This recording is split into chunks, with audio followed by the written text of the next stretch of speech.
नमस्कार। कैसे हो भक्तों और प्रधानमंत्री मोदी एंड कंपनी जी। आप सबसे सीनियर उमा भारती जी ने भी कहा है कि देश की सरकार को सामाजिक व्यवस्था आगे लाने के लिए, उसको सुधारने के लिए ही काम करना चाहिए। सिर्फ धर्म की राजनीति पे ध्यान नहीं देना चाहिए। तब मोदी जी, हमारा आपसे ये सवाल है कि पिछले 10 साल के शासन में आपने देश के गरीब और मिडिल क्लास को काफी कमजोर कर दिया है। काफी लोग बेरोजगार हो गए हैं, काफी लोग देवे में डूब गए हैं, कर्जे में डूब गए हैं। तो 10 साल के शासन के बाद जो चुनाव आया उसमें भाजपा से लोग ने किनारा कर दिया और आपकी पार्टी को 240 सीट मिली है।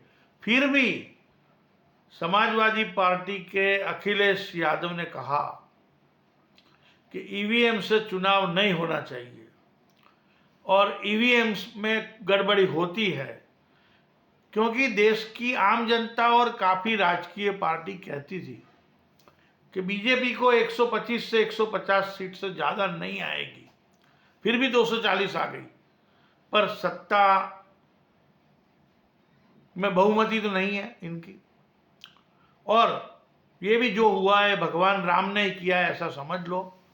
पर उमा भारती जी ने भी जो कहा है वो बात बहुत बढ़िया है, बहुत सही है। और उसमें मोदी जी एंड उनकी कंपनी नेताओं की, जिसमें कुछ नेता सही नहीं है, और मोदी जी खुद भी ये करते हैं ना कि भाई पूंजीपतियों का ही काम करो।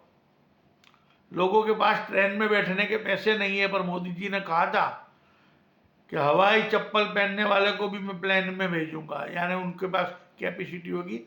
सबके पास खाने के वादे हैं और खुद मोदी जी 5-5 किलो अनाज दे रहे हैं।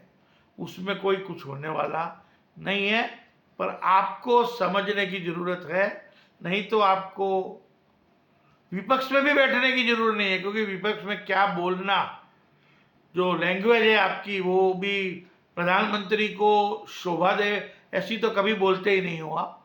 पर जो भी है, जब तक आप सत्ता में रहो तब तक देश की आम जनता का सोचो, धर्म की राजनीति से दूर रहो। और राम भक्त जो होते हैं वो जरूरी नहीं है कि वो भाजपा की तरफ ही आए और भाजपा को वोट दे। भाजपा जो पहले पार्टी थी ऐसी पार्टी नहीं है। नफरत की राजनीति जो करते हैं उनसे आम जनता धीरे धीरे दूर रहती है। मोदी जी, आप जानते हो। और सबका समय आता है। आपके पास भी 10 साल आए, अभी भी आपके पास है ये टर्म में कितने आगे जा रहे हो, पर देश का कुछ सोचना। नहीं तो हम लोग, हमारी आबादी, हमारे देश की जनता जो 80-90 करोड़ है जनता, एक्स्ट्रा जनता की बात करता हूँ, जो बड़े पैसे वालों की बात नहीं करता हूँ, वो बिल्कुल कमजोर हो जाएंगे पैसे से, रोजगार से, और देश की हालत बहुत खस्ता हो जाएगी। अगर आप कुछ अच्छा करते हो तो अच्छी बात है। जय हिंद, जय भारत।